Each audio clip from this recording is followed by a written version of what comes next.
Ako ang inyong Lolo Paer at ito ang aking kwento.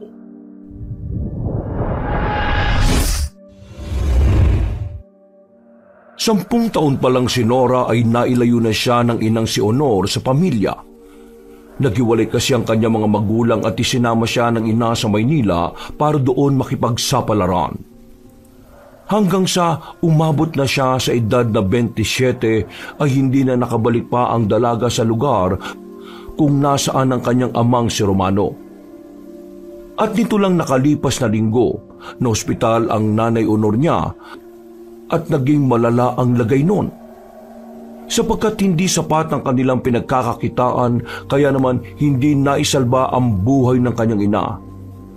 Pumanaw si Aling Honor sa edad 55. Ngayon ay nakaburol yon sa kapilya ng barangay na tinitirhan nila sa Maynila. Pasado 10:30 ng gabi, huling lamay sa burol ni Aling Honor. Dahil hindi naman sila pala kaibigan, kaya kakaunti lang din ang mga naglalamay. May isang lamesa lang ng mga nagiinuman at isang lamesa din para sa nagmamadyong at naglalaro ng baraha.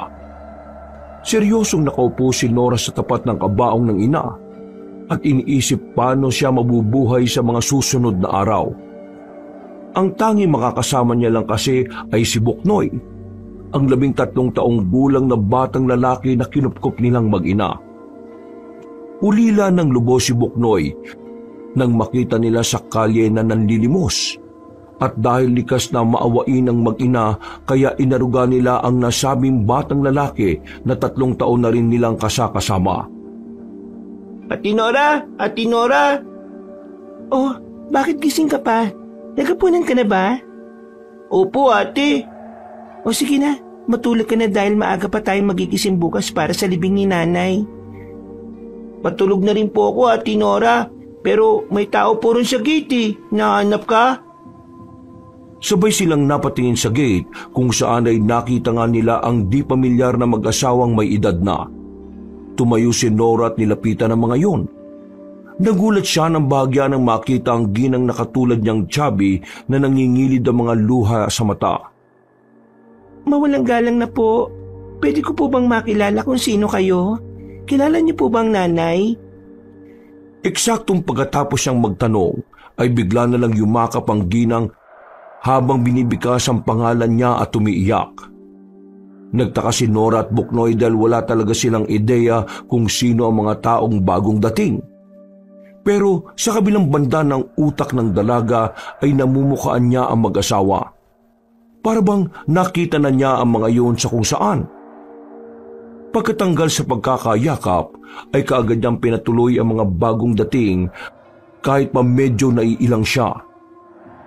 Tila may nagsasabi kasi sa isip niya na kilala niya talaga ang mag-asawa. Pagkaupo sa sala ay doon nga sila nag-usap-usap upang magkalinawan na. Nora, hindi mo na ba kami natatandaan? Ako si Tio Edo mo at si Tia Deli mo. Kapatid ako ng tatay Romano mo. Tila otomatikong nanumbalik ang lahat sa alaala ni Nora. Kahit medyo may kalabuan. Napaluha siyang bigla at napayakap sa tiyuhin at tiyahin. At hindi niya pa rin mapaniwalaan na nandito sa harap niya ang mga yon. Sabi ko na nga po eh. Kaya pala pamilyar ang mukha ninyo. Ang tagal na rin po kasi na hindi ko kayo nakikita. Parang 17 years ago na. Magmula nang umalis kami ni nanay sa probinsya. Oo nga. Ang tagal na panahon na nga nun. Dalaga ka na, Nora. Paano niyo po kami nahanap? Matagal na namin kayong hinahanap. Siguro mga 3 taon na. Matyaga talaga tong si Tia Deli mo. At sa wakas natuntun nga namin kayo. Kaya nakakalungkot dahil hindi na namin naabutan si Honor ng buhay. Kaya nga po, hindi na kinaya ni nanay eh. Mas maigi na rin po siguro to para matapos na ang paghihirap niya. Siya nga po pala, Tio Edu. Kumusta na po ang tatay? Pwede bang ipaalam niyo rin sa kanya itong nangyari para kahit na sa huling sandali maihatid niya sa huling hantungan ang nanay? Ikinalulungkot kong sabihin, pamangkin, pero nung nakaraang linggo, kalilibing rin lang namin sa tatay mo. Po? Ano po nangyari kay tatay? Nagkasakit ang tatay mo at dahil sa kalungkutan ng pagkami sa inyo ni Nora, kaya ayun, hindi na siya nakaligtas. Kaya nga itong tiyahin mo nung nakaraan, walang pahinga sa kakahalugog dito sa inyo sa Maynila. Sayang lang at nahuli kami ng dating nang makita kayo. Kahit pa paano sana naihatid mo na siya sa huling hantungan. Pero huwag ka mag-alala. Pwede mo pa naman siyang makita kapag umuwi ka sa probinsya. Patay na rin po pala si tatay. Ulila na talaga akong lubos. Kaya nga, umuwi ka na sa probinsya. Total, mag-isa ka na lang naman dito. Nandoon yung lupa ng tatay mo, walang nakatira ron. Panahon na siguro para gawin mo yung tahanan. Paano po ako, Ate Nora, kapag umuwi ka na po sa inyo? Iiwan mo na ako dito mag-isa? Natigilan sila sa pag-uusap at napalingon kay Buknoy na mangiyak-ngiyak na sa mga narinig na usapan. Dahil doon ay pinalapit siya ng dalaga at ipinakilala nga sa tiyo at tiya upang malinawan ang mga iyon patungkol sa kanya. Mahaba-haba pa ang kanilang naging pag-uusap na hindi pa nga natapos. Nagpahinga na lang muna sila dahil bukas ay maaga pa ang paglilibing sa labi ni Aling Honor. Kinabukasan, pagkatapos ng libing ay muling nag-usap ang mag-anak para sa planong pag-uwi sa probinsya. Mabilis naman na nakapalagayan ng loob ni Buknoy sina Tio Eduardo at Tia Deli. Mababait kasi talaga ang mga yon at dahil sa walang anak kaya malapit talaga sila sa mga bata. Pinalipas nga muna nila ang 40 days bago magbiyahe pa uwing probinsya. Tuwang-tuwa si Buknoy dahil ito ang unang pagkakataon niya na makasakay ng eroplano. Samantalang si Nora naman ay wala ring pagsidla ng tuwa dahil sa wakas sa halos 17 taong nakalipas ay makakauwi na rin siya sa kanilang probinsya. Medyo malungkot nga lang dahil hindi na niya makakasama si Nanay Honor at hindi na rin niya makikitang buhay pa si Tatay Romano. Pagdating sa nasabing lugar ay inalala pa ni Nora ang kabataan niya. Ang malinaw lang sa kanyang isipan ay ang malaking puno sa tapat ng bahay nila. Nandun pa rin ang nasabing puno pati ang duyan kaya naman tuwang-tuwa talaga siya. Ikinuwento pa niya kay Buknoy na madalas nga siyang natutulog sa tanghali doon dahil nga sa napaka-presko. Tiyo, tiya, parang walang nagbago dito sa lugar ah. Parang kahapon lang ako umalis kasi medyo kaunti pa rin ang mga bahay. Oo nga. Maingat kasi ang mga tao rito na magbenta ng lupa sa mga hindi lehitimong taga rito sa probinsya. At saka yung iba, umiiwas din talaga. Alam mo na, dahil sa tuuran doon sa bundok at kagubatan. Tuuran? Ay, oo nga pala. Sa tagal mong nawala sa lugar na to, hindi mo na alam kung ano yung tuuran. Ako din po, hindi ko rin po alam kung ano po yung tuuran, Tiyo Edu. Wala yun. Kwentong probinsya yan lang dito sa amin. Mga nila lang sa kabundukan at kagubatan. Sabi ng iba, alamat lang yun, pero ang sabi ng mga ilang nangangaso at nangongopra sa bundok, totoo raw. Parang katulad po ba yun ng aswang o kaya mga engkanto, maligno, mga duwende? Ganun po kasi yung mga napapanood ko sa TV. Ang sabi ng mga taga rito uri raw ng aswang ang mga tuuran. Tinawag silang tuuran dahil sa tuwing sila ay nagpapalit ng anyo bilang aswang, ay parang makapal na puno ang kanilang balat. Yun ang sabi ng mga nakakakita na raw, kuno. Ibig sabihin po, may aswang talaga dito sa probinsya nyo, Tiyo? Wala. Panakot lang yun ng mga taga rito sa mga dayuhan na gustong bumili ng lupa rito. Ayaw kasi ng mga taga-baryo na mahaluan ng hindi lehitimong taga rito ang mamamayan. Katulad ng nangyari sa ibang baryo, naging magulo tuloy. Si Tiyo Edo naman kasi kung ano-anong kinukwento. Mapaniwalain pa naman tong si Buknoy. Huwag kang maniwala sa sinasabi ko, Buknoy ha. Kwentong barbero lang yun. Pero, porke hindi totoo yung sinasabi ni Tiyo? hindi pa rin maganda pumunta sa kabundukan at kagubatan na mag-isa ha. Alalahanin mo, totoo mga engkanto at maligno na naliligaw sa mga gubat. Kung ayaw mong mawala, huwag kang gagala-gala rito katulad ng ginagawa mo at nakasanayan mo sa Maynila. Ate Nora, kung totoo mga engkanto at mga maligno, ibig sabihin totoo rin ang mga tuuran. Bahala ka na nga dyan. Ewan ko sa iyong bata ka. Namimiloso po ka pa. Nagtawanan lang sila at pagkatapos ng pag-uusap na yon, ay nagkanya-kanya na nga muna sila ng gawain. Pinagtulungan ngang ayusin ni Nora at Buknoy ang naiwang bahay ni Ginoong Romano. Sa tulong ng kamag-anak ng dalaga, ay mabilis ang naging pagbabago ng nasabing bahay. Lumipas pa ang mga oras, araw, linggo at buwan. Isang magandang umaga ang pinungad kay Nora matapos makuha ang magandang balita mula kay Tia Deli. Maaga pa lang kasi ay nagtungo na ang ginang sa kanilang kapitolyo para asikasuhin ang titulo ng lupa na naiwan ng yumao niyang ama. Magtatatlong buwan na sa probinsya si Nora kasama ang inampong kapatid na si Buknoy. At sa araw na yon, sa wakas ay tuluyan na ngang nailipat sa pangalan ng dalaga ang nasabing lupain. Mabilis ang naging proseso dahil mabuti na lang talaga ay tinulungan si Nora ni Tio Eduardo at Tia Deli.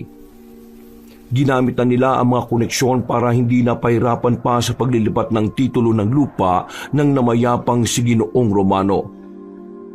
Maraming salamat talaga, Tia Deli. Buti na lang nandiyan kayo palagi ni Tio Eddie para tumulong.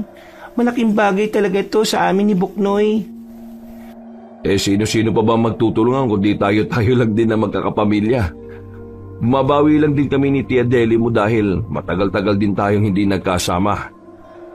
Anong plano mo ngayon yan? Nakahanap ka na ba ng trabaho sa bayan? Hindi pa nga po Inaalala mo ba si Buknoy? Huwag kang mag-alala dahil nandito naman kami para sa kanya. Sabi ko nga sa'yo, kami na ni Tia Deli mo ang kukup-kup sa kanya para makapag-focus ka sa sarili mo. Naku po, sobra-sobra na ang tulong nyo. Saka okay naman po yan si Buknoy. Hindi naman siya pasaway Hindi lang talaga ako makahanap ng trabaho sa bayan. Ewan ko rin ba kung bakit? Bakit hindi ka na lang kaya magtayo ng negosyong tindahan? Kung kailangan mo ng puhunan, handa ka namin paluwalan ng tiyahin mo. Hiyang-hiya na po talaga ako sa kabaitan nyo. Simula nang pupunta kami rito, palagi na lang kayong natulong sa amin Hindi mo naman kailangan mahiya sa amin. Sabi ko nga sa'yo, bawi na lang din namin to sa mga pagkukulang na nagawa ng Tatay Romano mo. Pag-isipan mong mabuti yung sinabi ko. Opo, pag-iisipan ko po, Tio, Tia. Pero kung di talaga ako pala rin dito baka bumalik na lang po ako sa Maynila. Bakit? Sayang naman at nasa pangalan mo na naman tong bahay. Anong gagawin mo? Ibebenta mo na lang tong bahay at lupa? Hindi naman po. Kumbaga, baka magbabakasyon lang kami ni Buknoy. Pero bahala na po. Basta sinisiguro ko po sa inyo na hindi ko ipagbibili tong bahay. Basta pag-isipan mo mabuti ang suwestyon namin ni Tia Deli mo ha. Huwag kang mahiya sa amin, Nora. Sige po, Tio, Tia. Salamat po talaga ulit ng marami. Pero makinig ka mabuti ha. Kung ano man ang magiging desisyon mo, sabihin mo lang sa amin. Hindi ka naman namin hahadlangan kung sakaling maisip mong ibenta ang bahay at lupa. Ikaw naman na nagmamay-ari niyan Pero pag-isipan mo mabuti dahil ito ang bahay at lupa na lang ang natitirang alaala ng tatay mo sa'yo. Malay mo rin naman, dito sa lugar na to umasenso ka at makahanap ng mapapangasawa. Ay nako, magdilang anghel po kayo, Tio Edu. Ngumiti lang ang Ginoo at hindi man ipinapahalata ng mag-asawa pero medyo dismayado sila sa narinig sa pamangkin. Pagkatapos ng pag-uusap na yon, ay nagpaalam na muna ang mag-asawa sa kanya. Marami pa kasi silang inaasikaso dahil parehong may katungkulan sa baryo ang dalawa. Ilang saglit pa ay pumasok na ulit ang dalaga sa loob ng bahay at tinungo si Buknoy sa kusina. Naguhugas ang batang lalaki ng mga pinggan habang hinihintay na maluto ang kanin. Napangiti siya pagkakita sa kasipagan noon. Kaya lumapit siya at tinapik niya yun sa noo bago umupo sa tapat ng hapagkainan. Ang sakit naman nun, ate. Ang OA mo, ah. Ate, sino yung kausap mo sa labas? Sila Tio Edo at Tia Deli ba? Oo, at meron silang good news. Ano po yun? Sa wakas, nailipat na sa pangalan ko ang bayat lupa na ito. Ako na talaga nagmamay-ari nito. Wow! Congrats sa'yo, ate! Anong congrats sa'yo? Congrats sa atin! Nang matapos na sa paghuhugas ay umupo ang batang lalaki sa tapat ni Nora. Meron kasi silang mga bagay na pinag-usapan kung paano mamumuhay doon sa probinsya nang hindi nakakaabala kay Tia Deli at Tio Eduardo. Nahihiya na rin kasi sila na palagi na lang inaasikaso at tinutulungan na mag-asawa. Mahaba rin ang napag-usapan ng dalawa tungkol sa mga plano nila para nga hindi na maging pabigat sa mga kaanak. Sa kasagsagan ng kanilang pag-uusap ay eksakto na dumating si Gardo. Si Gardo Vermosa ay isa sa mga kilalang tao sa baryong yon. Bukod kasi sa may kaya sa buhay, medyo may pagka-arugante rin siya. May dala siyang maliit na sobre na kagad iniabot kay Nora. Mawalang galang na. Para saan to? At sino ka? Pasensya na, hindi ako kagad nagpakilala. Ako nga pala si Gardo. Parang namumukhaan kita. Ikaw ba yung anak ni Kuya Romano, di ba? Si Nora? Oo, ako nga po. Wow! Umuwi ka na pala. Sakto. Itong sobre, imbitasyon yan para sa ikapitong karawan ng anak ko. Kung may bata rito, basta meron nitong sobre. Ako po. Birthday party yan, di po ba? Sama ako, Ate Nora. Sige na, sama naman po ako. O yun, ayos naman pala Papuntay mo itong si... Buknoy po. O papuntay mo itong si Buknoy. Para naman makarana siya kung paano magdiwang ng karawan ng mga taga rito sa baryo. Sige po, walang problema. Kung mapapansin nyo, yung ginagawang bahay sa pinakadulo, yung nasa bandang pananan ng bundok, doon kami nakatira. Sige po, naintindihan ko po. Pwede ko bang basahin yung invitation? Ay, oo naman. Binuksan na kaagad ni Nora ang nasabing sobre at binasa ng mga mata. Bukas na pala to, Buknoy. Maganda ka na mamaya ng masusuot mo, ha. Pupunta ako mamaya sa pamilyan para mamili ng ipangririgalo. Nakakaya naman kasi kung wala tayong bitbit. Wala namang problema kahit wala kayong dalang regalo. Ang mahalaga makapunta dahil napaka-espesyal na araw yun para sa anak ko. Yun na rin kasi ang araw ng kanyang pagbabasbas. Pagbabasbas? Huwag mo nang intindihin yung sinabi ko. Meron lang kasing kaugalian ng pamilya namin kaya ganon. Importante talaga na may mga taong dadalo para masaksihan nila ang pagbabasbas ng anak kong si Yoyong. O siya, sige. Maiwan ko na muna kayo at marami pa akong paghahatiran nitong imbitasyon. Magkita na lang tayo bukas, Buknoy, ha? Sige po, salamat po, Mang Gardo.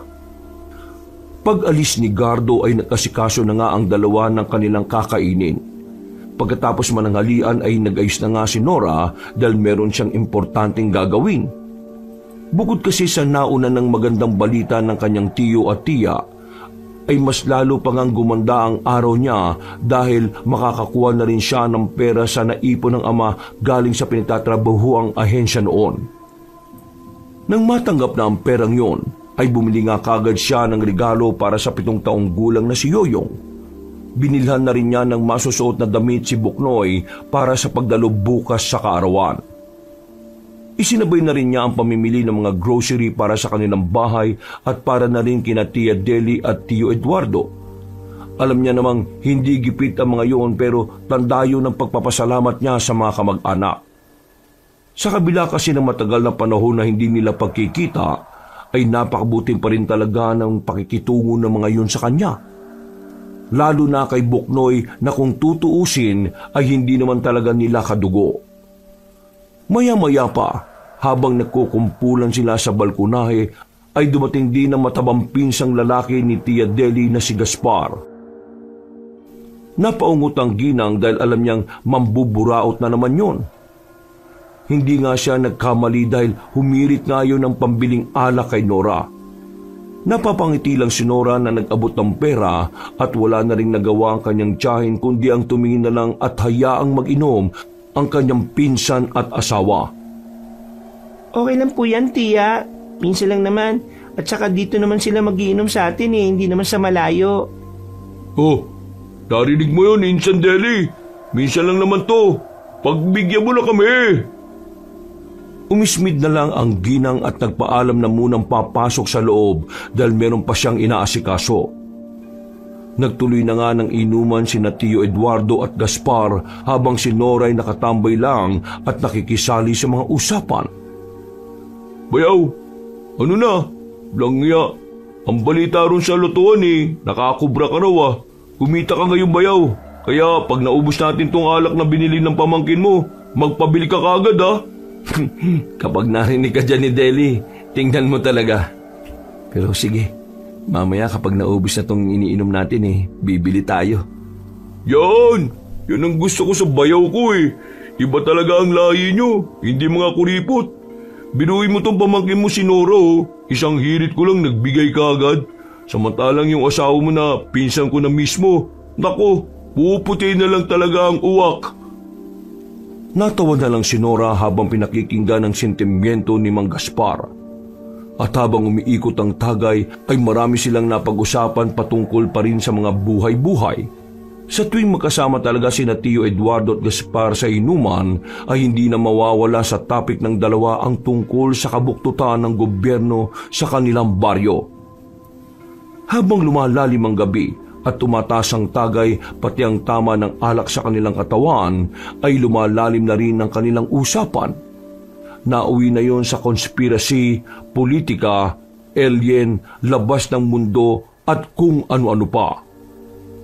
Aliw na aliw naman si Nora dahil na-miss niya rin ang mga ganong klase ng kwentuhan. Noon kasing malakas at nabubuhay pa ang nanay Honor niya ay mahilig din yun sa ganoong kwento, lalo na ang patungkol sa mga kababalaghan ng mundo. Dahil doon ay nakisali na rin siya sa usapan at nakapagbahagi na rin ng mga kwentong katatakutan, pero hindi naman siya sumabay sa tagay ng mga kalalakihan. Natigil lang saglit ang kanilang usapan nang bigla silang nakarinig ng makakasabay na alulong na tila hindi naman galing sa aso.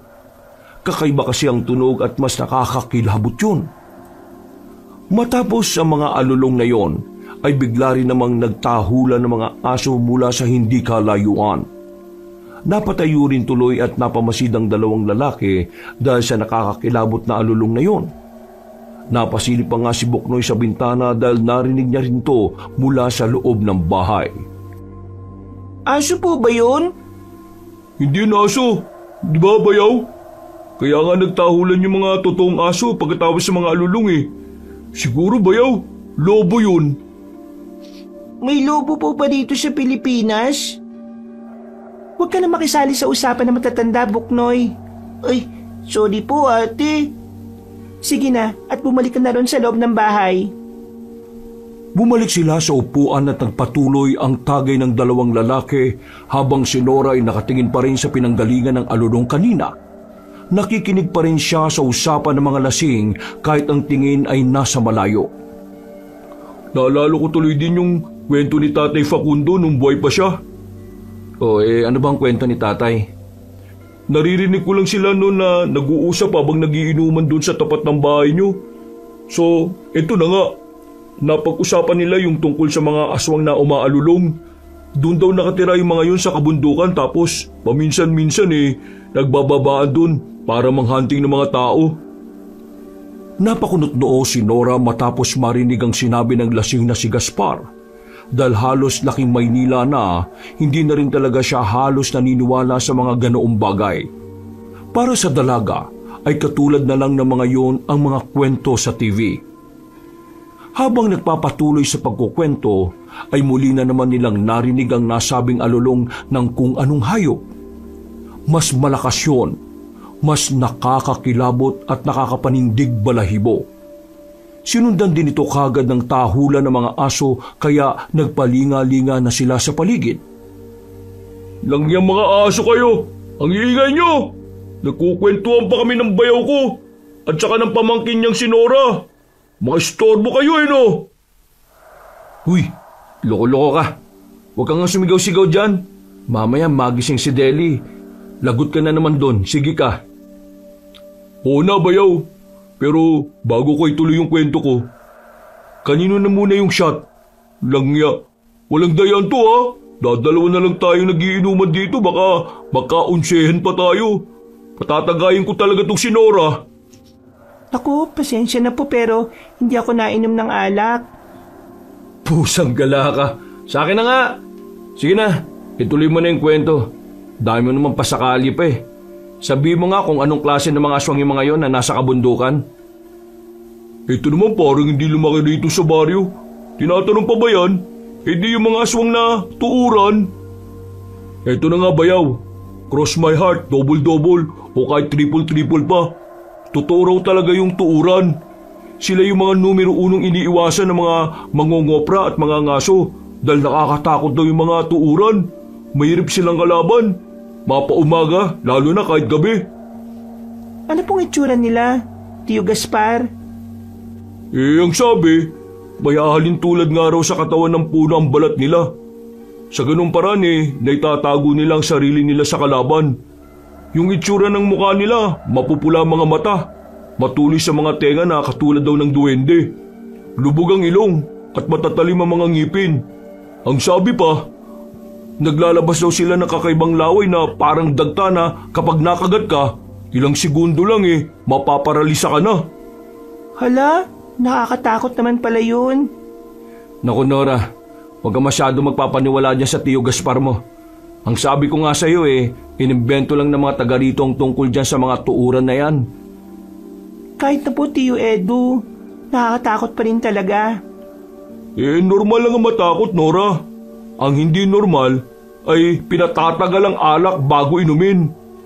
Inumin mo na yan, bayaw! Napangiti na lang sila dahil sa sinabi ni Mang Gaspar.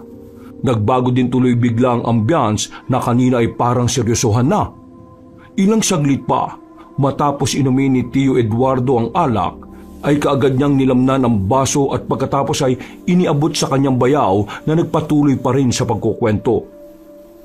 Di ba ang pamahiin? Kapag may mga umaalulong na hayop, meron daw mamamatay. Uso pa po ba yun, Tio Gaspar? Oo, dito sa probinsya, totoong-totoo ang pamahiin. Sige, pustahan tayo bukas may mapapabalitang patay o namatay. Kapag meron, ibig sabihin totoo yung sinabi ko. Ano ba yaw? Pustahan pa tayo, gusto mo? Kaso, wala nga pala akong pamusta dahil wala nga pala akong pera. Dahil doon ay nagtawanan na lamang ang tatlo, kasunod ng malakas na apiran ng mga kalalakihan. Nang itagay na ulit ni Mang Gaspar ang alak, kasunod noon ay bigla na siyang nasinok-sinyalis na talagang lasing na nga siya. At maya-maya pa nga ay umiiktad-iktad na ang Ginoo sa upuan. Dahil doon ay itinigil na nila ang inuman. Inalalayan na ni Tio Eduardo ang matabang lalaki at nagpaalam na kay Nora. Pasensya ka na, Nora ha. Nanggulo pa kami rito sa tapat ng bahay nyo. Atid ko na to. Salamat sa pagpapainom ng alak sa amin. Walang anuman, Tio Edu. Mag-ingat po kayo at diretso na lang ang lakad ha. Salamat din po sa oras nyo. Masaya rin ako na makausap kayo ni Tio Gaspar. Ako na po bahalang maglikpit dito. Kumaway na lang ang Ginoo at nagdire-diretso na nga sa kalapit na bahay habang akay-akay ang lasing na si Mang Gaspar. Nang mawala na sa paningin ng dalaga ang dalawang kalalakihan, ay nagpalinga-linga siya sa madilim na kapaligiran. Habang nagmamasid, ay sa kanya lang naramdaman ang takot dahil mag-isa na lang siya roon sa balkonahe. Bigla tuloy naglaro sa isipan niya ang mga sinabi kanina ni Mang Gaspar patungkol sa mga aswang na tuuran. Pakiramdam niya tuloy ay parang may nagmamasid sa kanya sa mga puno. Napalilibutan pa kasi ng kapunuan ng lupain nila. Kaya na-imagine niyang nagkukubli ang mga nasabing aswang na kakulay ng puno ang katawan. Nang umihip ang hangin ay dumampito sa kanyang balat at nagmamadali siya sa paglilinis. Pakiwari niya talaga kasi ay may mga kung anong nilalang na malapit lang sa kanyang kinaroroonan at nagmamasid-basid. Panay din tuloy ang lingon niya sa kung saan-saan habang patuloy sa pagliligpit ng mga pinag-inuman ng kanyang mga tiyuhin. Bukod sa kadiliman ng paligid at kakaibang lamig na hatid ng hangin, ay mas lalong nakapagdagdag kilabot ang huni ng mga kuliglig at ibang panggabing ibon. Maglalakad na sana siya papasok sa loob ng bahay nang bigla namang lumabas si Buknoy nang hindi niya inaasahan. Bulaga! Ay, ari ng kabayo, ano ka ba? Sa sobrang pagkabigla ay napaupo sa sahig si Nora habang hindi maipinta ang muka. Nang makita naman ng batang lalaki ang nakakatuwang reaksyon ng kanyang ate, ay halos mamatay-matay naman siya sa kakatawa. Hindi niya sukat akalain na magugulat at matatakot ng gano'n ang dalaga. Buktoy naman eh. Sorry ate, magugulatin ka po pala. Ngayon ko lang nalaman.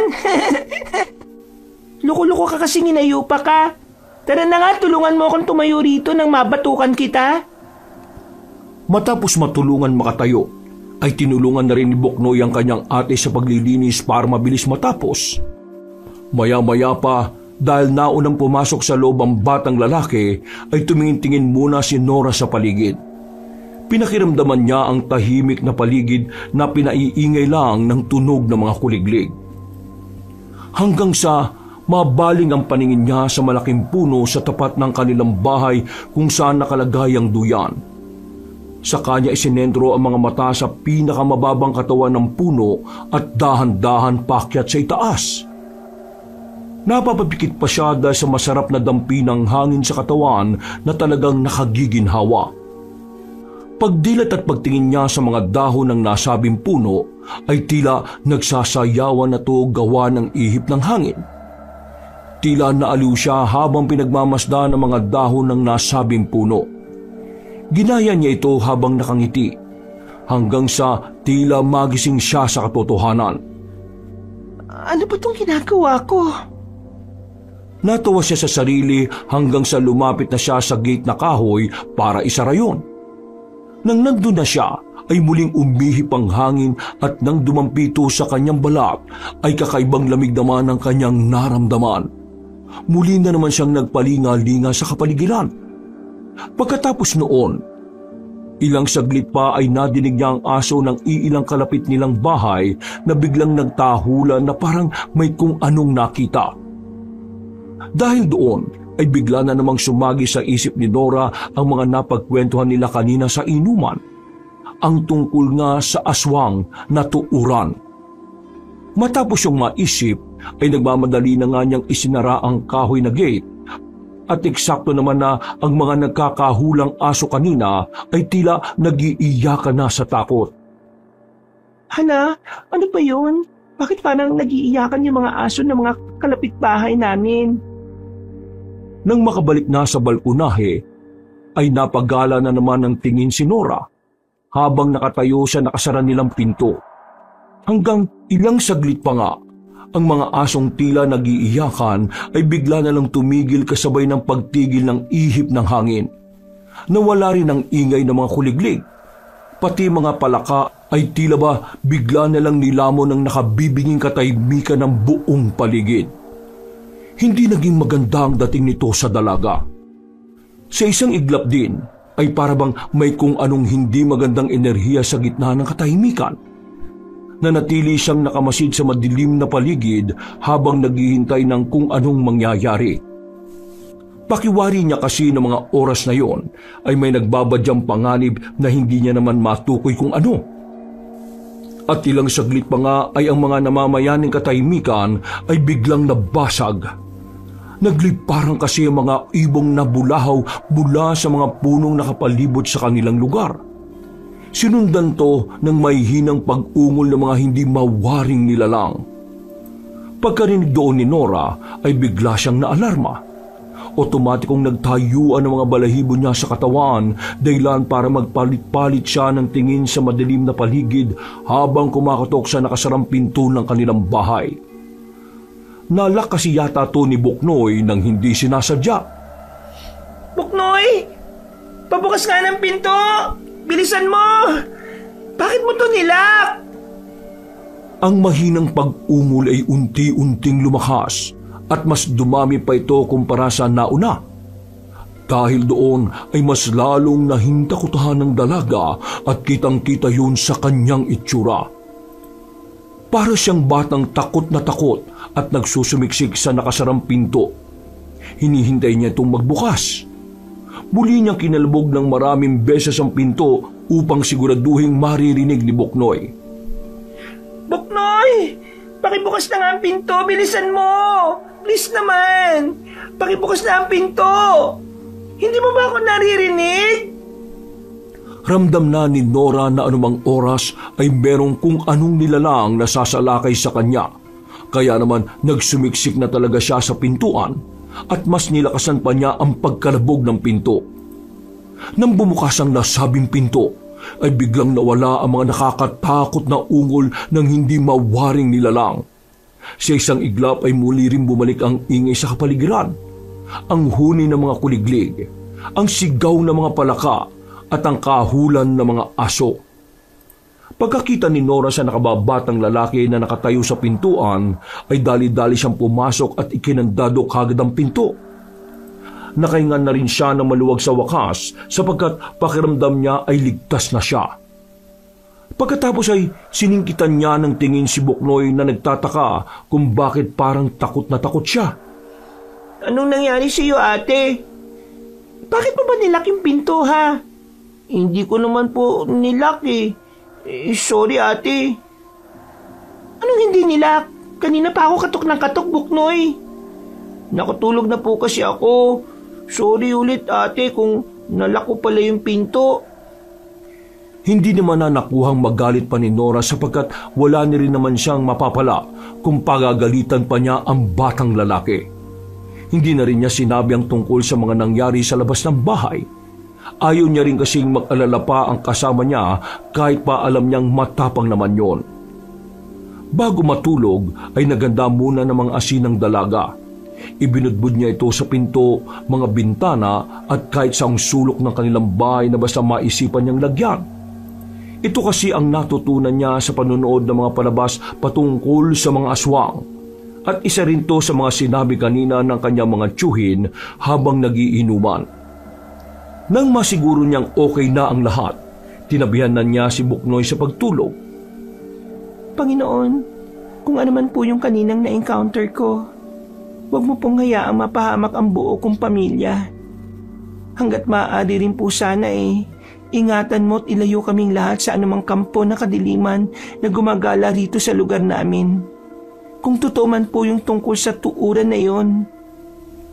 Pagkatapos manalangin sa isipan, ay ipinikit na niya ang mga mata at natulog ng matiwasay. Kinabukasan ay nabulabog ang buo nilang lugar dahil sa isang nakasisindak na pangyayari. Nabalitaan ni Buknoy mula sa naglalako ng pandesal ang tungkol sa kalunos-lunos na pangyayari. Kaya pagkagising ng ate Nora niya ay sinabi niya ang ikinuwento ng tindero. Ha? Totoo ba yung sinasabi mo, Buknoy? Opo, ate. Sabi ni Manong Gudo, yung tindero ng pandesal na palagi nagrarasyon sa atin, meron nga raw pong namatay na lalaking lasing. Ang sabi niya, parang may umatake na hindi matukoy kung mabangis na hayop o mamamatay tao. Nang marinig yun ng dalaga ay kaagad niyang naisip ang mga tiyuhin na nalasing kagabi, lalo na si Mang Gaspar. Pupungas-pungas na napabangon at napalabas siya ng bahay. Magulo pa ang kanyang buhok. Namumula ang mga mata na halatang kagigising lang at kahit may bakas ng natuyong laway ay tumatakbong pumunta siya sa bahay ng kanyang tiyuhin. Sumunod naman ang batang lalaki sa kanyang ate dahil nagtataka yun sa naging reaksyon ng dalaga. Pagdating nila sa bahay ng mga kaanak ay kaagad kumatok sa pinto si Nora na napagbuksan naman kaagad ni Tia Deli. Tia Deli, sina Tio Edu at Tio Gaspar po. Oh, Nora, ang aga mo naman yata. Hinahanap mo ba ako? Teka, ano nangyari sa'yo? Para ka nakakita ng multo dyan. Tsaka bakit ganyan ang itsura mo? Kagigising mo lang yata ah. Hindi ko nga po alam dyan kay ate. Parang aligagang aligaga eh. Di pa yata kayo nakakapag-almusal eh. Mahal, dali.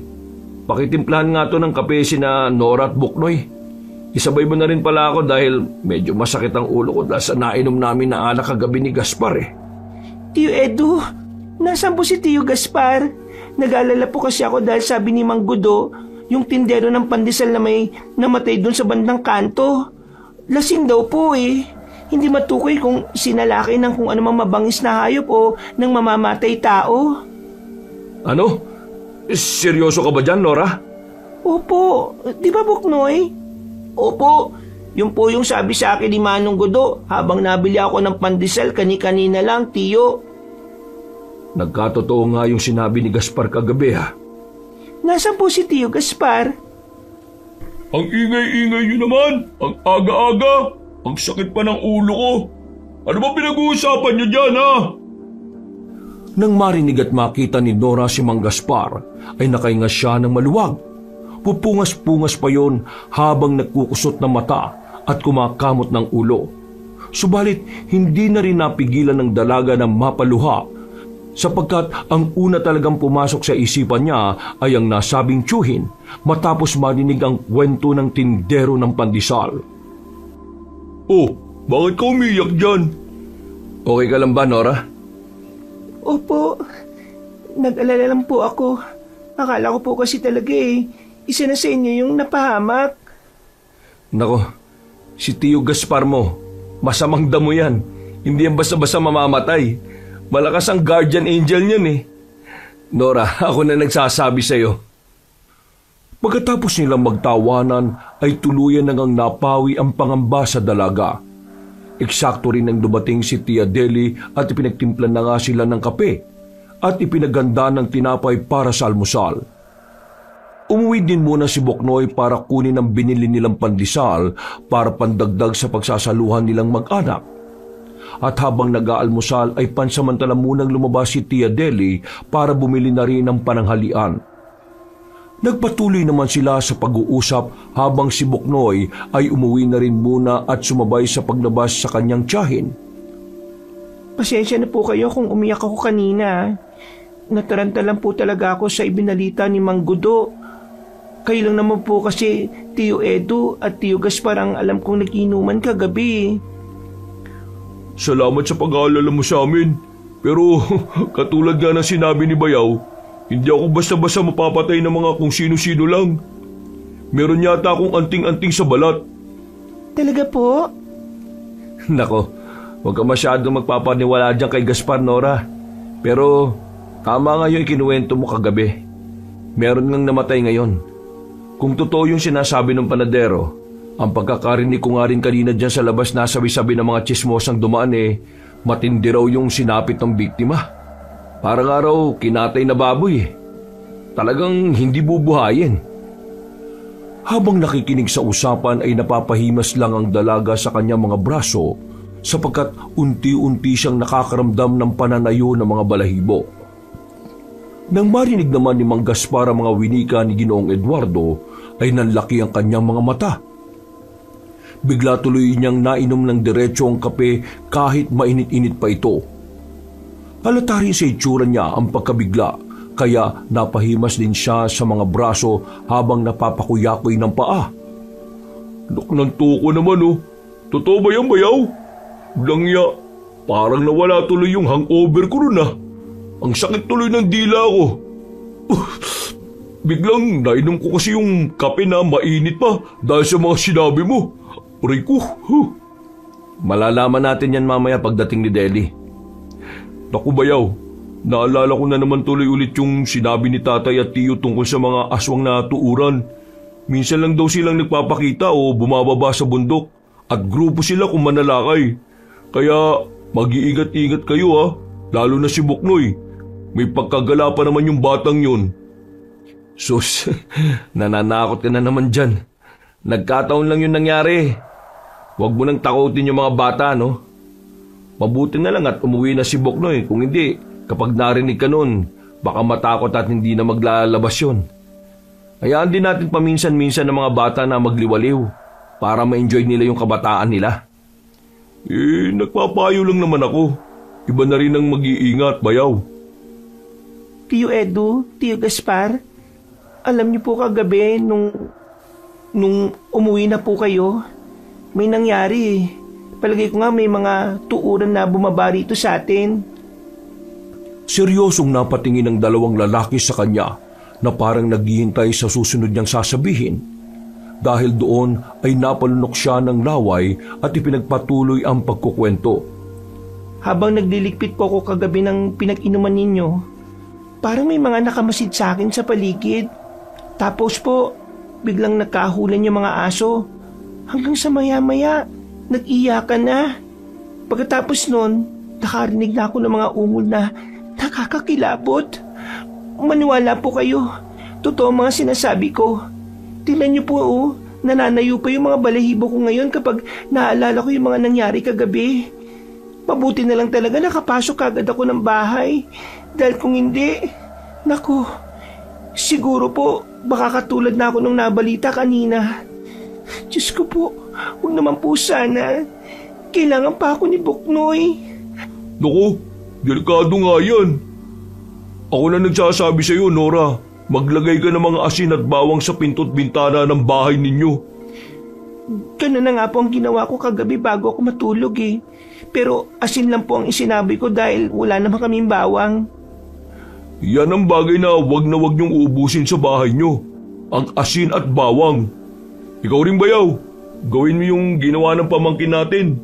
At wag mong isasawalang bahala yun.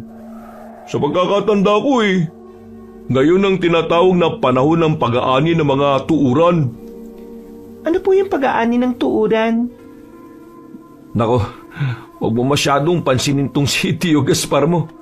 Sinabi ko nga sa iyo na kwentong probinsyang panakot lang ang tungkol dyan sa aswang na tuuran. Ganun po ba? Ay nako, bayaw. Totoo man o hindi, dapat malaman pa rin yun ni Nora. Nung kasi, ang sabi ng mga kanununuan ng mga taga rito, balwarte o baryo talaga to ng mga aswang. Baryo ng aswang? Oo, baryo ng mga tuuran. Ipinaglaban lang ng mga tao at nanalo sila, kaya ayun, nagtago ang mga aswang sa kabundukan at kagubatan. Pero siyempre, mapaghangad ng mga tao. Kinubkob nila ang parting yun ng kabundukan at kagubatan. Kaya nagalit yung mga aswang. Nagdeklara sila ng pag-aani at may panahon talaga na sinasalakay nila ang mga taga-baryo kada siglo at sa ganitong panahon sila nag-aani. Nakakatakot naman po pala. Ay nako, Gaspar, yan ka na naman sa kwentong barbero mo Tapusin na nga natin ng kwento at puntahan na lang natin ng pinangyarihan para naman malaman natin kung totoo nga yung nangyari. Kesa kung ano-anong pinagsasabi mo dyan. Nauna na nga nagtungo sina Tio Eduardo at Mang Gaspar. Umuwi munang dalaga dahil meron pa siyang mga kailangang gawin sa bahay. At bago siya magtungo sa sinasabing pinangyarihan ng krimen, ay nag-ayos muna siya ng sarili at nagbihis ng maayos.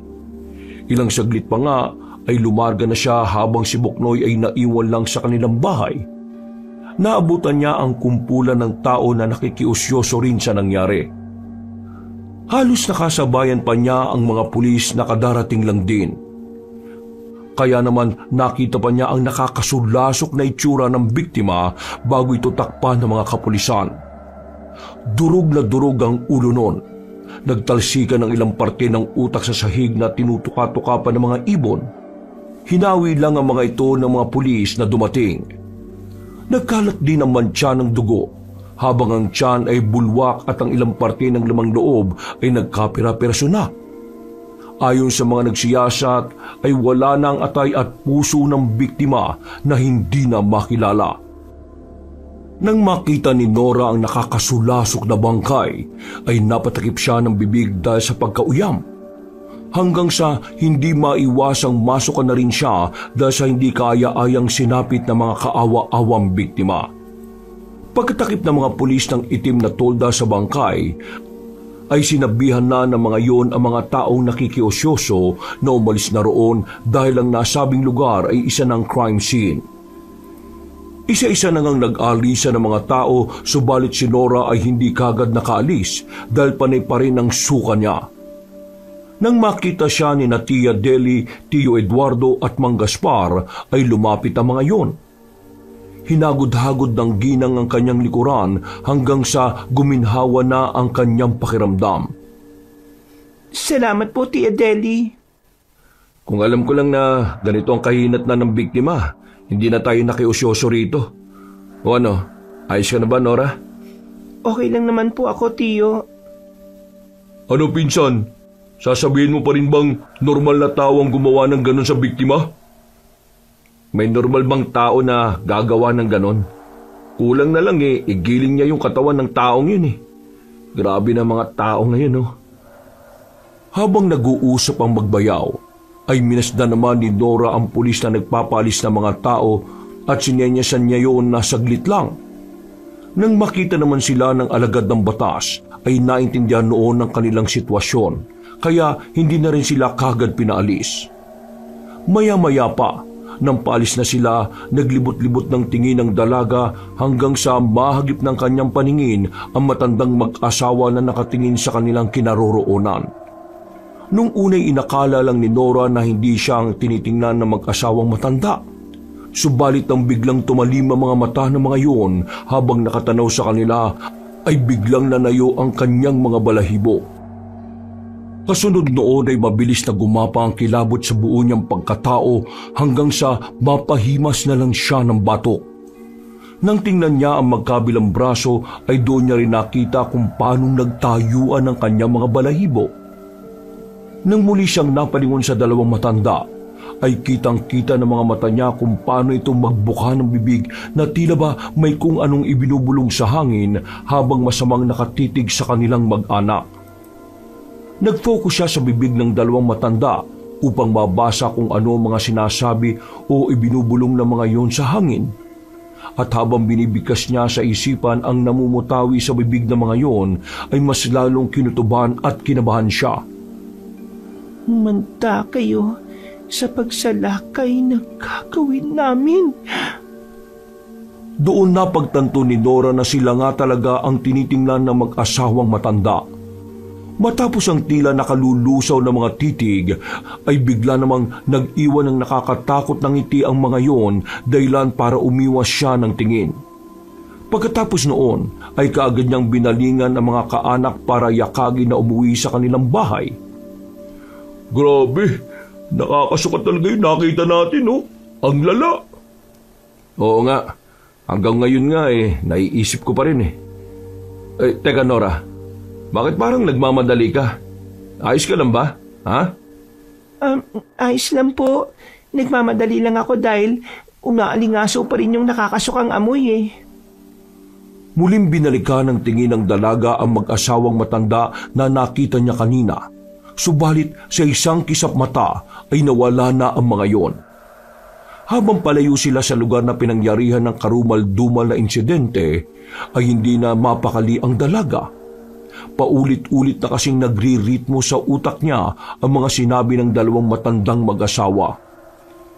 Manta kayo sa pagsalakay na gagawin namin. Malaking palaisipan para sa kanya mga sinabi ng mga yon. At bigla na lang din tuloy sumagi sa isipan niya ang mga sinabi ni Mang Gaspar kanina nung nag-aalmusal sila. Dahil doon ay lumalim na naman ang kanyang iniisip. Baka konektado to sa sinabi ni Tio Gaspar patungkol sa mga aswang na tuuran. Habang kinakausap ang sarili ay parang lutang tuloy siya. Hindi na rin niya namalaya na kanina pa pala siya kinakausap ng tiyahin at marami na yung nasabi tungkol sa nakita nilang bangkay kanina. Napansin na lang siyang tila tulala ni na Tio Eduardo at Mang Gaspar, kaya pasimple siyang kinalabit na mga yon. Tora, parang lutang na lutang ka pa. Sigurado kang ayos ka lang, ha? Opo, Tio Gaspar. Narinig mo ba yung mga kinukwento ni Tia Deli mo? Po, pasensya na po, Tia. Malalim lang ang iniisip ko kanina. Grabe po kasi talaga yung nakita natin Parang di talaga kinaya ng sikmura at isip ko. Feeling ko tuloy hindi ako makakakain ito ng pananghalian mamaya. Tama ka dyan. Ako rin talaga. Parang hindi ako makakain rin ngayon. Kapag talaga malakas ang hangover ko, hindi ako nakakain maghapon eh. Iwasan niyo na po kasi magpakalasing ng matindi, Tio Gaspar. Nadali mo, pamangkin. Napakamot na lamang ng ulo si Mang Gaspar dahil tila pinagkaisahan siya. Si Aling Deli naman ay natatawa lang habang pinagmamasdan ng kanyang pinsan. Sasagot pa sana ang matabang Ginoo ang kaso lang mula sa hindi kalayuan ay biglang sumulpot si Buknoy. Humahangos yun at pawis na latang tumakbo ng pagkalayo-layo. Nang makita ni Nora na parang naliligo na sa pawis ang batang lalaki, ay nagtaka siya at tinanong yun. Bakit ka pawis na pawis? Saan ka ba nanggaling? Mainit na pagala-gala ka na naman. Ay nako, Buknoy. Halika nga rito at lumapit ka sa amin. Huwag ka masyadong maggala-gala ngayon ha. Nabalitaan mo naman yung nangyari sa isang lalaki, di ba? Doon sa kanto ng baryo natin. Pinatay yun ng aswang. Pinatay ng tuuran. Kaya ikaw, umiwas ka na muna sa kakalaro mo sa kung saan-saan. Magpirmi ka sa bahay nyo. Kung lalabas ka man magpunta ka na lang sa bahay ni Tio Edo mo o kaya sa bahay namin. Narinig mo yung sinabi ni Tio Gaspar ha? Opo. Bakit ka ba pawis na pawis? Saan ka ba galing? Sa bahay lang po. Tumakbo kasi ako para puntahan kayo kasi nandun daw kayo sa pinangyarihan ng krimen Ha? Bakit? Ano bang meron? Pumunta na po kasi sa bahay si Kuya Gardo. Nagtatanong kung nakahanda na ba kayo mamaya para sa birthday ng anak niya. Tatanong ko lang sana ate kung nakaredy na ba yung binili mong damit na susuotin ko. Nang marinig nila yon, ay nagtawanan sila dahil inakala pa naman nilang napaka-importante na talaga ang pakay ng batang lalaki. Kung talaga, Buknoy, kala naman namin may nangyari ng hindi maganda. Siyempre po, Tio Gaspar, importante sa akin yun First time ko po kayang ate ng birthday party. Ganun ba? Sorry naman, Buknoy. Ito, kunin mo na lang tong pera. $100 na lang to para may baon ka rin sa party. Naku, salamat po, Tio Gaspar. Tia Deli, mga tiyo, uwi na po muna kami ni Buknoy sa bahay Salamat po sa pag-alalay sa akin. Pupunta na lang po ako sa inyo mamaya Pagkaalis ni Nora sa bahay ng tiyahin at mga tiyo, ay nagtungo na sila ni Buknoy sa bahay para nga makapag-asikaso na ng susuutin sa pagdalo sa birthday party. Buknoy, baka nakakalimutan mo yung usapan natin para talaga payagan kita. Naglinis na po ako kanina ate. Tumigil lang po ako kasi nga dumating si Kuya Gardo. Sige, naintindihan ko. Sige na, ipagpatuloy mo na yung paglilinis mo. Mag-aanda lang muna ako ng pananghalian natin tapos asikasuhin ko na rin yung susuotin mo. Sige po. Itinuloy na nga ni Buknoy ang paglilinis katulad ng pangako niya. Si Nora naman ay naghanda ng para sa pananghalian nila kaya nagkanya-kanya muna ang dalawa. Ilang saglit pa nga habang nanananghalian sila ay hindi naiwasan ng batang lalaki na mapatanong patungkol nga sa patay na natagpuan sa kanto ng baryo. Ate, totoo po ba yung narinig ko sa labas kanina nang tumatakbo ko? Grabe raw po daw yung nangyari dun sa namatay. Ay nako, sobrang grabe. At saka, huwag mo na nga munang ipaalala sa akin dahil kumakain tayo. Nakakasukat talaga, promise. Ay, sorry po. Pero aswang po ba talaga yung gumawa nun? Totoo palang may mga aswang sa probinsya katulad ng mga napapanood ko sa TV. Hindi ko rin alam Hindi pa naman ako nakakita nun pero ano po? Ay nako, kumain na nga lang muna tayo. Wala yun. Huwag mo nang pansinin yung mga sinabi ko. Si ate talaga, pabitin effect pa po kayo Pero totoo nga po kaya yung mga naririnig ko sa labas kanina na dati raw baryo to ng mga aswang, ng mga tuuran. Katulad din ang sinasabi ni Tio Gaspar. Dahil tuloy sa sinabing yun ni Buknoy, ay bigla na lang muling nanumbalik kay Nora ang mga nangyari kaninang umaga pagpunta nila sa pinangyarihan ng insidente. Para bang kusang sumingit sa kanyang memorya niya ang itsura ng matandang mag-asawa, ang mga namumuti nilang mga buhok, ang nangungulubot na mga mukha, ang mga matang matatalim, ang namamalat na mga labi, pati na ang sira-sira at naninilaw na mga ngipin. Kahit buga ng hininga ng mga estrangherong yun ay nanumbalik sa kanyang lahat. Manta kayo sa pagsalakay na gagawin namin. Biglang nabitiwan ng dalaga ang hawak na kutsara at tinidor matapos maalalang nabasa niyang kataga sa bibig ng mag-asawang matanda. Sa hindi malamang dahilan ay bigla na lang ulit siyang kinilabutan. Nagtayuan ng mga balahibo niya sa kamay at batok kasunod ng pamumutlahan ng kanyang muka. Nang mapansin ito ni Boknoy ay nag-alala tuloy siya para sa kalagayan ng ate. Ate, nahulog mo po yung kutsara at tinidor na hawak mo. Oh. Ayos lang po ba kayo? Parang namumutla ka, ate. Ha? Ayos lang ako. Ayos lang. Uminom ka po muna ng tubig. Gusto mo po ba tawagin ko sina Tia Delia at Tio Edu? Ay, naku, wag na. Ayos lang ako, Buknoy. At wag mo akong alalahanin. Ba't ka po namumutla? Ha? Ano kasi? Yung kanina to Pagkakita ko rin sa mga nangyaring krimen, sumuka-suka kasi ako ron. Kaya, wag mo na munang ipaalala. Siguro dahil meron din ako ngayong buwan ng dalo, kaya medyo sumama talaga yung pakiramdam ko. Sigurado po kayo, ate, ha? Oo nga, kaya kumain ka na muna at wag mo na munang ipaalala yung nangyari. Wag na muna natin pag-usapan kasi nakakasuka talaga. Promise kapag nakita mo. Natigilan na nga ang dalaga dahil umikot nga ang kanyang sikmura. Tumakbo kagad siya sa lababo at doon sumuka ng sumuka. Hinagod naman ng batang lalaki ang likuran niya bilang pag-aalo. Habang nagpapaliwanag si Nora sa batang lalaki ay panay pa rin ang suka niya. Naiduwal na rin tuloy niya ang mga kinain niya ngayon-ngayon lang.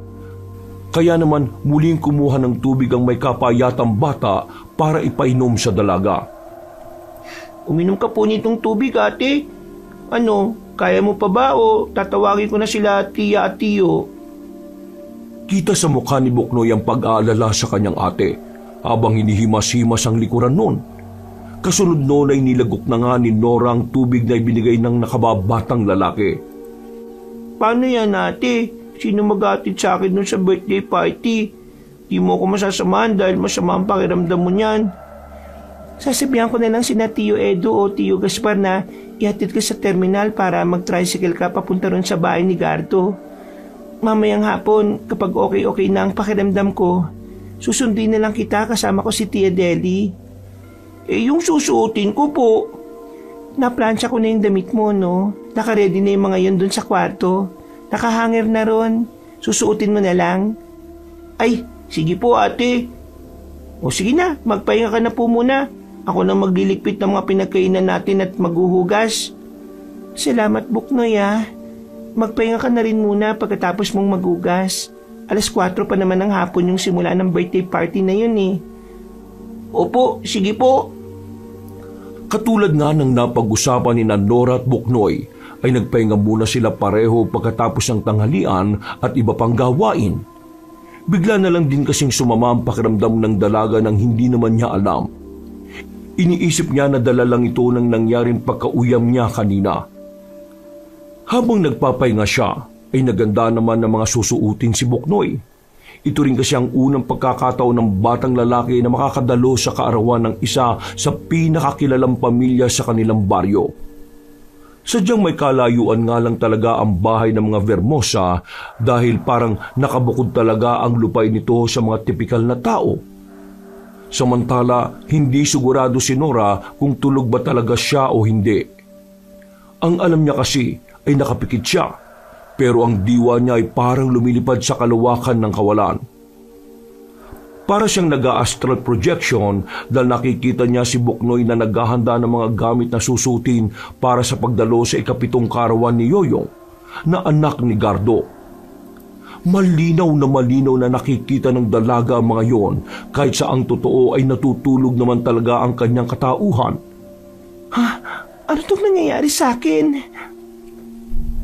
Hindi nga siya makapaniwala dahil ito rin ang unang pagkakataong mangyayari ang ganito sa kanya. Para bang humiwalay ang kaluluwa niya sa katawan niya. Parang alam ko to ah. Napanood ko to sa mga palabas. Ito yata yung tinatawag na astral projection. Diyos ko po, paano ko to nagawa? Ilang saglit pa ay nakarinig siya ng boses ng tao mula sa labas ng kanilang bahay. Nakita niya na nagtungo roon si Buknoy at matakbong lumapit sa pinto. Kaya sinundan niya ang batang lalaki ng tingin. Nang sisipati na niya ang nakababatang lalaki para makita kung sino ang kinakausap noon, ay bigla na lang siyang nakarinig ng malakas na ugong. Nakakabingi yun dahilan para mapabaling sa kanyang banda ang kanyang atensyon. Napaharap siya sa may bintana malapit sa kanilang hinihigaan. Doon kasi nanggagaling ang malakas na ugong na narinig niya. Nang magtagal ang tingin niya sa nakabukas na bintana, ay unti-unting nagkaroon ng korte ang kaninang ugong lang na kanyang naririnig. Mula sa itim na usok ay dalawang imahe ng nilalang ang unti-unting nabuo. Nakatunghay lang doon si Nora habang ang kaba sa kanyang dibdib ay unti-unting sumisilay. Nang tuluyang magkaroon ng mga wangis ang itim na usok, ay biglang nanlaki ang mga mata niya. Matapos makilala ang mga yon. Sila ang mag-asawang matanda na nakita niya kaninang umaga doon sa bukana ng kanilang baryo na pinangyarihan ng insidente.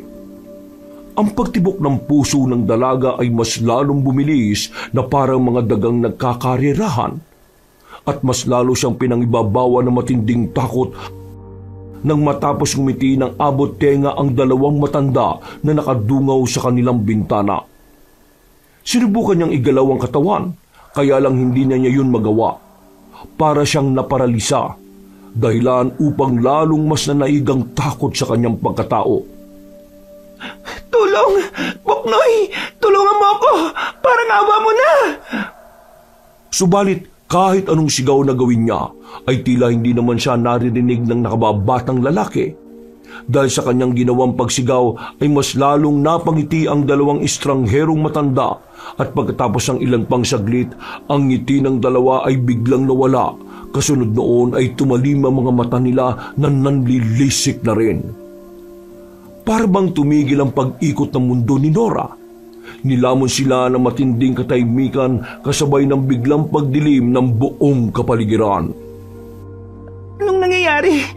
Bakit tumilim? Wala na akong makita. Buknoy! Buknoy, nasaan ka? Tulong! Tulungan niyo ako! Bakit di ko makita si Buknoy? Natigilan na siya dahil biglang humalakak ang mag-asawang matanda na para bang mga demonyo. Kasunod noon ay unti-unting nagbago ang anyo ng mga yon. Kitang-kita ng mga mata ni Nora kung paano ang mga balat na mga kaharap niya ay nagpalit na parang nagiging katulad ng sapuno. Nang ibaling niya ang paningin sa mukha ng mag-asawa ay mas lalo siyang natakot.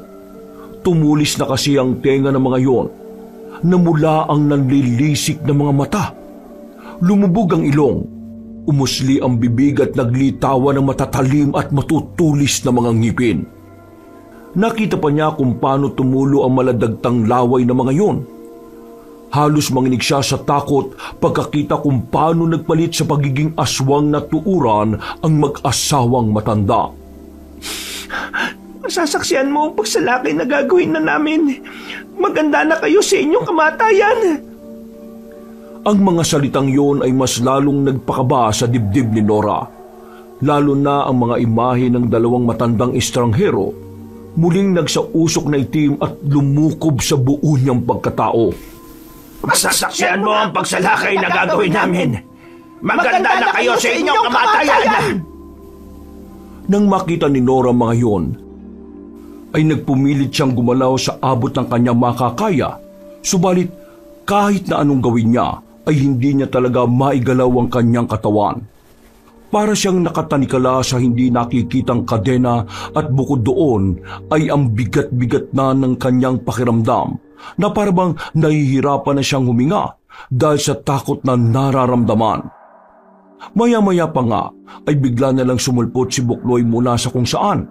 At katulad kanina ay naabala pa rin ng batang lalaki sa pag-aayos ng kanyang mga susuotin.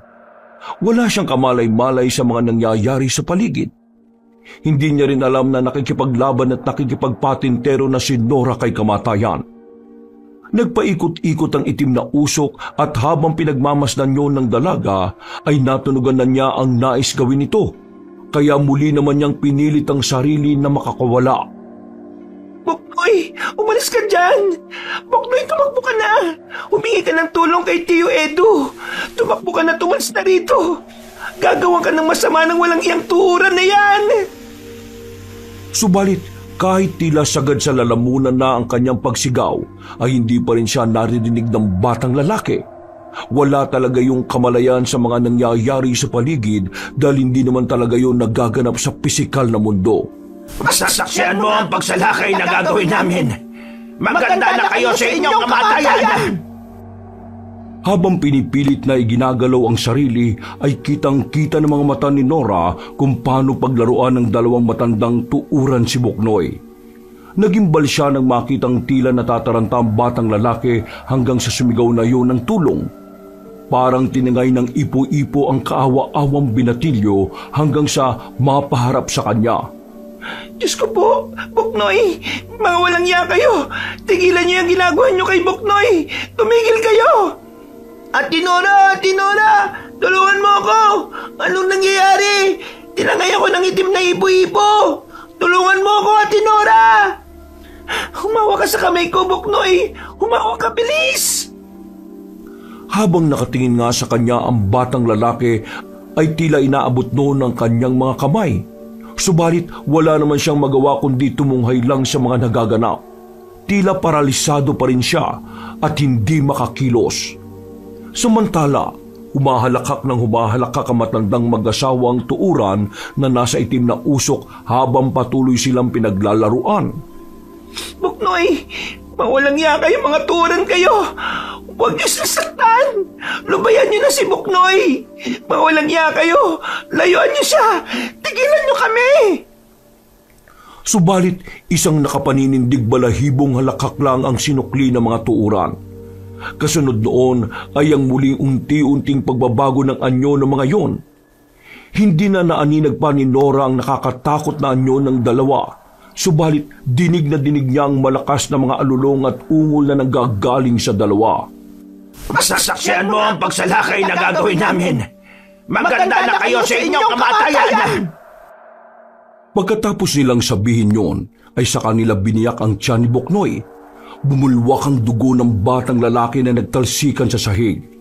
Sumunod na naglagpakan ng lamang loob niya habang nakatingin kay Nora. Tuwang-tuwa naman ang matandang mag-asawang tuuran sa kanilang nasaksihan. Nilapitan nila ang batang lalaki na nakahandusay sa sahig na nakadilat at wala ng buhay. Pagkalaon ay nilantakan nila sa harap mismo ni Nora ang sariwang dugo at lamang loob noon. Nagimbal naman ang dalaga sa kanyang nakita. Pero hindi pa rin nakontento ang mga tuuran. Matapos nilang biyakin ang tiyan ni Buknoy ay dali-dali nilang dinukot ang atay at puso sa kanilantakan ulit sa harap mismo ni Nora noong mga oras na yon. Biglang natulala ang dalaga dahil sa mga pangyayari. Masasaksihan mo ang pagsalakay na gagawin namin. Maganda na kayo sa inyong kamatayan! Nang maubos na nila ang nasabing mga lamang loob, ay sa kanila sinipsip ang dugo ng walang buhay na si Buknoy hanggang sa tuluyan ng nangulubot ang katawan nito na parang natuyong dahon. Pagtapos noon ay muling humalakak ang mag-asawang tuuran bago tuluyang maglaho sa kawalan na parang bula. Hindi! Mga walang iya kayo! Anong ginawa niyo kay Buknoy? Bakit niyo siya pinatay? Mga walang iya kayo! Mga walang iya kayo!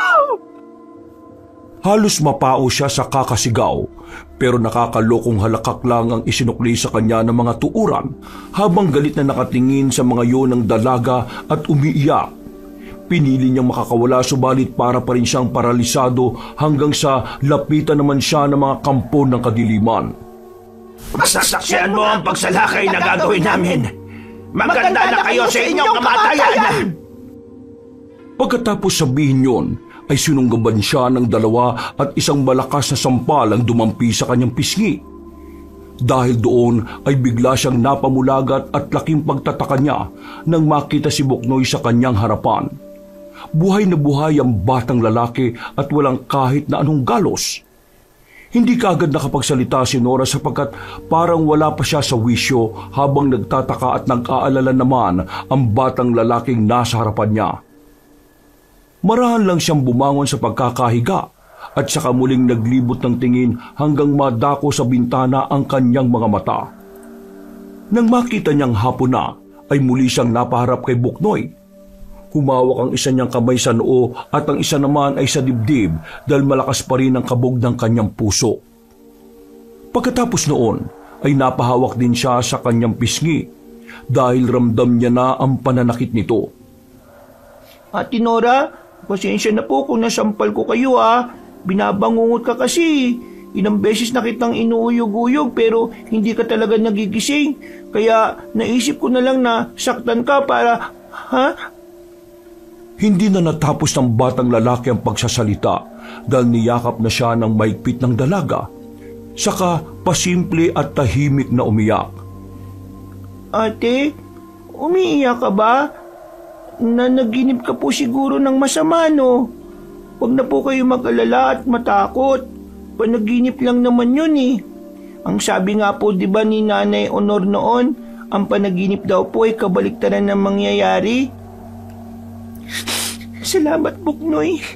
Pasensya ka na sa Ate Nora mo, At salamat din kahit medyo masakit yung sampal na yon. Pero ang malaga, nagising ako sa bangungot. Nagtawanan pa sila pero kahit ganoon ay hindi pa rin nagpakampante ang dalaga sapagkat nakukutuban niyang tila merong pahiwatig ang bangungot na yon. Dahil din doon, ay bigla na lang tuloy siyang nagdalawang isip kung patutuloyin pa ba niya si Buknoy sa pag-attend ng birthday party o hindi na. Pero dahil ayaw niyang madismaya ang batang lalaki, kaya hinayaan na lang din niya ito.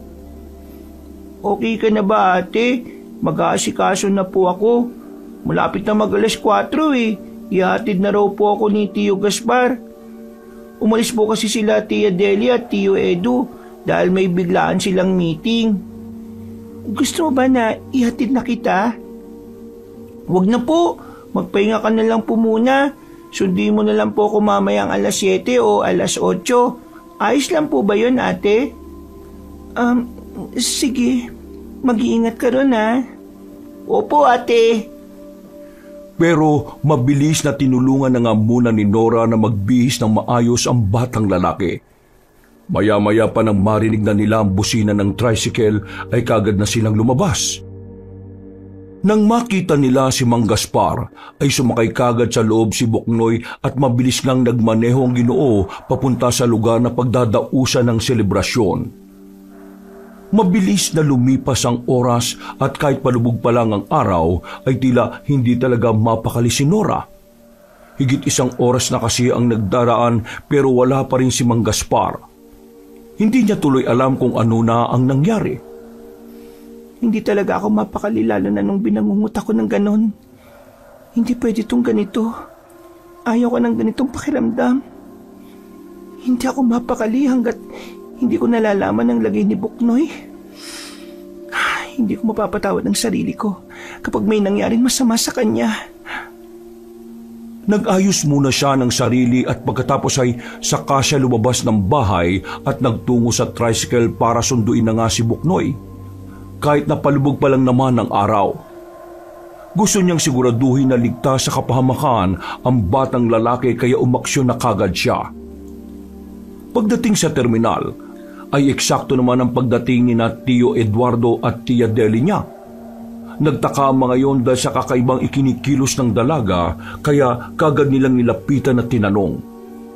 Halatang halata kasi sa hilatya ng mukha ng dalaga ang matinding takot at pangamba. Nora, ayos ka lang ba? Saan ka pupunta? Bakit parang ganyan ang mukha mo? May problema ba, pamangkin? Markila po ako ng tricycle, Tiyo. Susunduin ko na po kasi si Buknoy eh. Parang ang aga naman yata. Ang alam ko, alas 7 o alas 8 pa yung tapos nun eh. Iba po kasi yung pakiramdam ko, Tiyo, Tiya. Paano mo naman nasabi? Bakit? May nangyari ba? Ha? Sabi mo sa amin ni Tia Deli mo para makatulong kami. Hindi ko rin po alam, Tiyo eh. Ano po kasi, binangungot ako. Masama po talaga. Pero kaninang umaga pa po talaga, hindi maganda ang kutob ko eh. Ayaw ko naman pong iisang tabi dahil ganito yung pakiramdam ko nung may nangyaring masama kay Nanay Honor. Ayaw ko na pong maulit yun, Tiyo. Kaya susundin ko na po si Buknoy para mapanatag ang kalooban ko. Kailangan ko po siyang makita. Huwag ka masyadong mangamba ha, pamangkin. Di ba hinatid naman siya ni Tio Gaspar mo? Wala pa nga po si Tio Gaspar kaya hindi rin talaga ako mapakali. Natatakot po kasi ako baka mangyari sa kanya yung nangyari sa panaginip ko. Para magkaroon ng ideya ang kanyang tiyo at tiya, ay ikinuwento nga ni Nora ng buo ang masamang panaginip. Kahit si Tia Deli ay natakot at nag-alala ng marinig yon, kaya pinagmadali na nga ng ginang na masundo si Buknoy.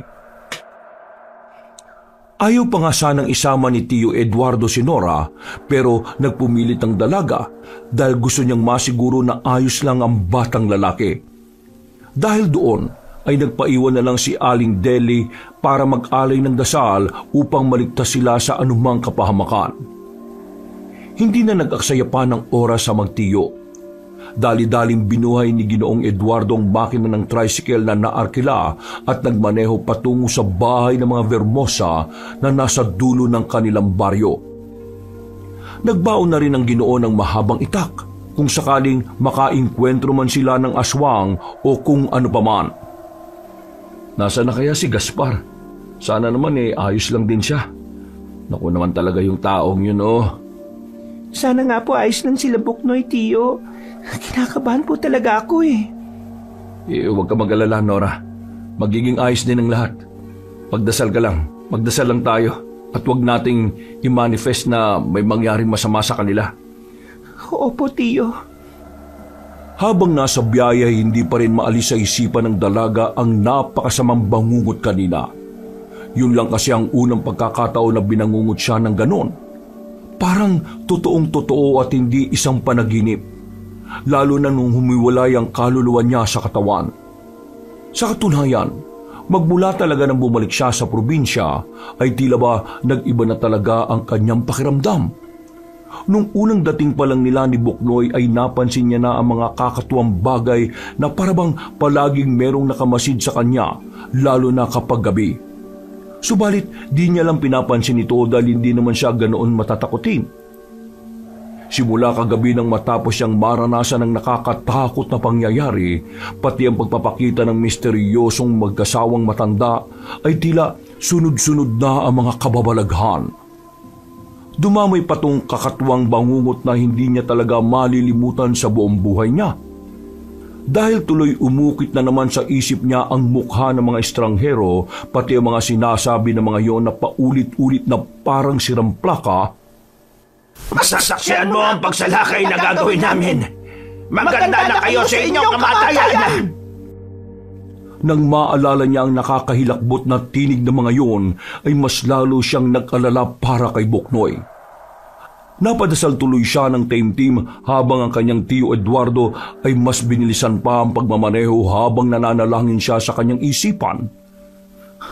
Panginoon, isa lang po ang hiling ko sa mga oras na ito. Alam ko pong hindi ako karapat-dapat sa harapan niyo.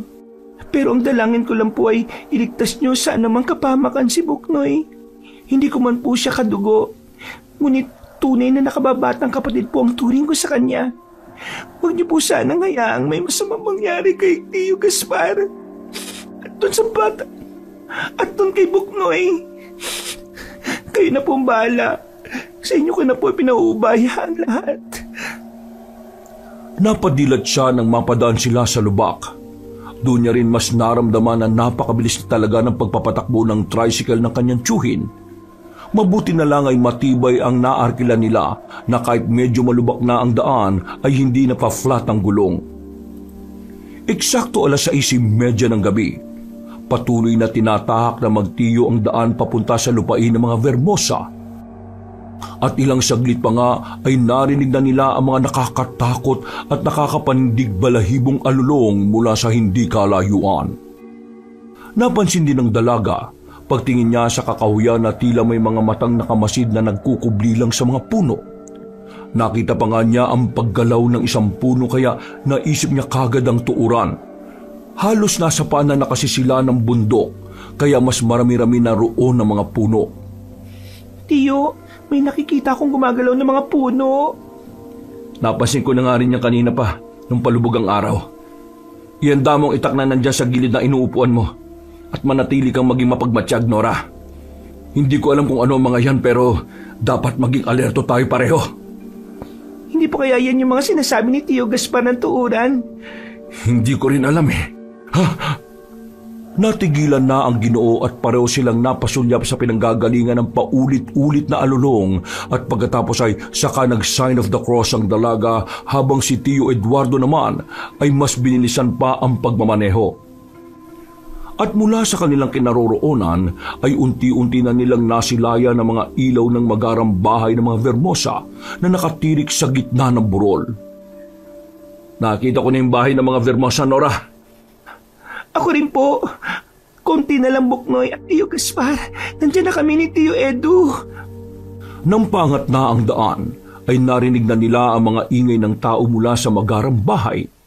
Parang higit pa sa kasiyahan ng naririnig nilang ingay dahil para silang nakakarinig ng nagsisigawan at naghihiyawan ng mga tao.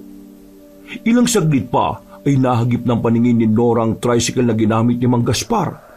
Tila malalaglag na yun sa bangin at meron pang mga yupi kaya nagulat siya at mas nag-alala. Tiyo, yun po yung ginamit na tricycle ni Tio Gaspar nung ihatid niya si Buknoy. Hindi umimik ang Ginoo. Tumingin na lang siya sa nasabing sasakyan at nagulat na makita ang mga yupi nito.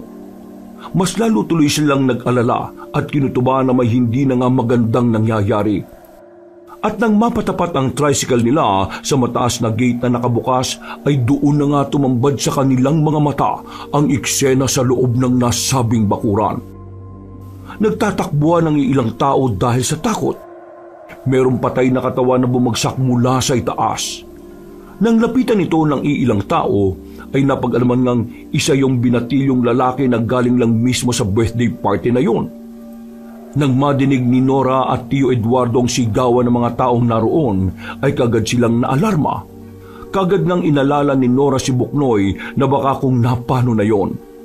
Tiyo, si Buknoy po, baka napano na. Ayun siya, nakikita ko siya.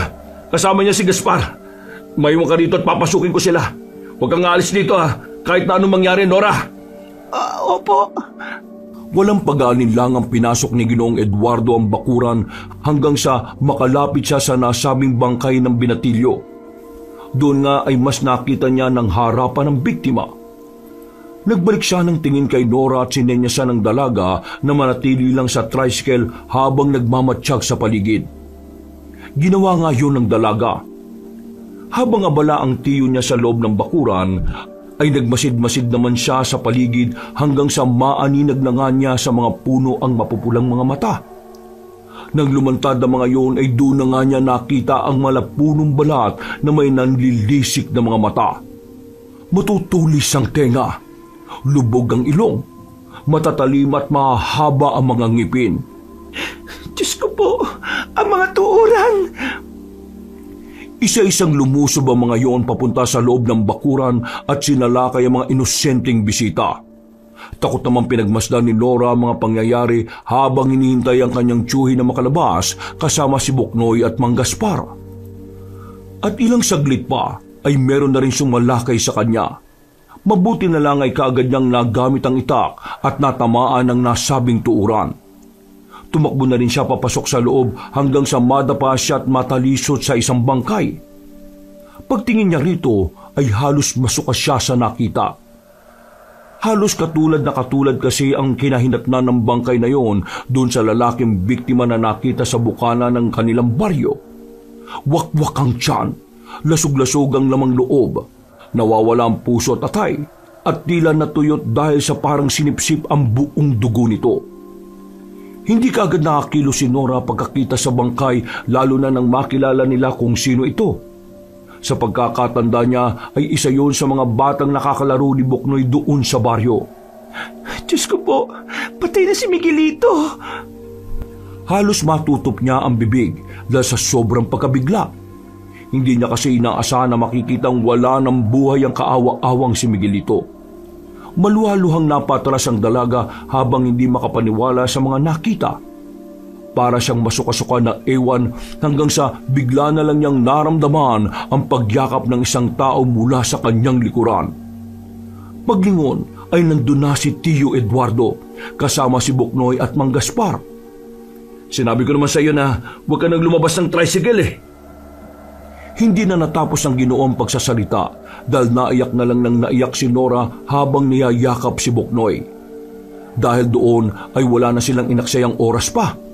Pinagtulungan na nga ni Mang Gaspar at Tio Eduardo ang paglaban sa mga lumulusob na tuuran. Kasama din nila ang ilan pang bisita sa birthday party na yon na tumutulong din para pare-pareho silang makaalis sa lugar na yon. At habang nagkakagulo ang mga tao ay nagkanya-kanya ang ilan, muli na naman silang nakarinig ng alulong na parabang napakalapit lang sa bakuran.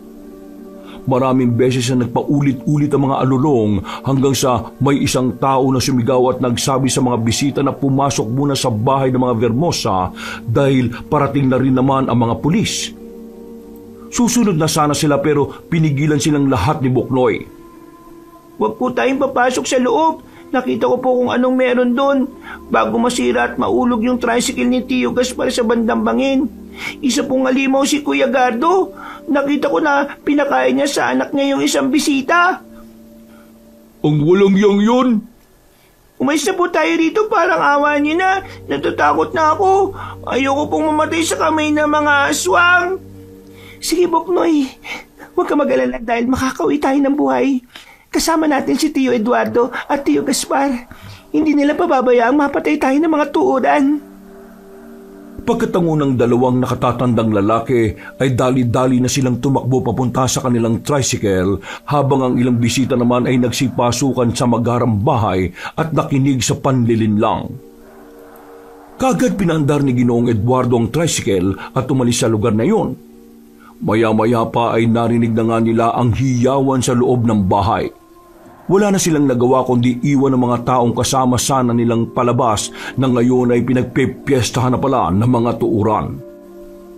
Habang patuloy sa pagtakas sa lugar ng mga aswang, ay wala silang kamalayan na meron palang sumusunod sa kanila. Nakita lang ito ni Nora at Buknoy nang mapansin nila ang mga puno na parang gumagalaw at tumatakbo. May sumusunod sa atin! Dambuhalang puno! Gumagalaw na puno! Walang niyang tura na to. Sige, sumunod kayo mga hayop kayo. Matitikman niyo ang bangis ni Gaspar. Habang sumisigaw si Mang Gaspar, ay kaagad namang napadako ang tingin ni Ginoong Eduardo sa side mirror ng tricycle. Nang makalapit na ang aswang na may malapunong balat, ay kaagad yung tinaga ng matabang lalaki. Sumirit ang dugo ng tuuran pero iniwasan ng Ginoo ang maladagtang laway dahil nga sa nakakaparalisa yon. Pinaharurot kagad ni Tio Eduardo ang tricycle kahit pababa ang burol na kanilang tinatahak. Nang makababa na sila ng burol at nasa diretsyong daan na, ay mas lalong pinaharurot ng Ginoo ang minamanehong tricycle hanggang sa hindi nila inaasahan ang mga sumunod na nangyari. Paglingon nila sa bandang kaliwa, ay doon na nga tumambad sa kanilang mga mata ang mag-asawang matanda. Namukan kagad yun ni Nora kaya hindi niya pinatigil ang tiyuhin. Tiyo, huwag kayong hihinto. Mga tuuran din ang mga yan. Eksaktong pagkasabi noon ni Nora, ay nagpalit nga kagad ng anyo ang dalawang matanda at biglang sumalakay. Mabuti na lang din ay handang-handa si Mang Gaspar na lumusob ng walang pag-aalinlangan sa mag-asawang aswang. Napuruan niya ang isa pero ang isa ay nakalayo ng kaunti. Huminto sila pare-pareho at tinarap nga ang mga tuuran na halatang galit na galit. Subukan mong umakbang na kahit na isang beses. Siguradong pugot ang ulo mo. Kung akala mo natatakot kami sa inyo, nagkakamali kayo.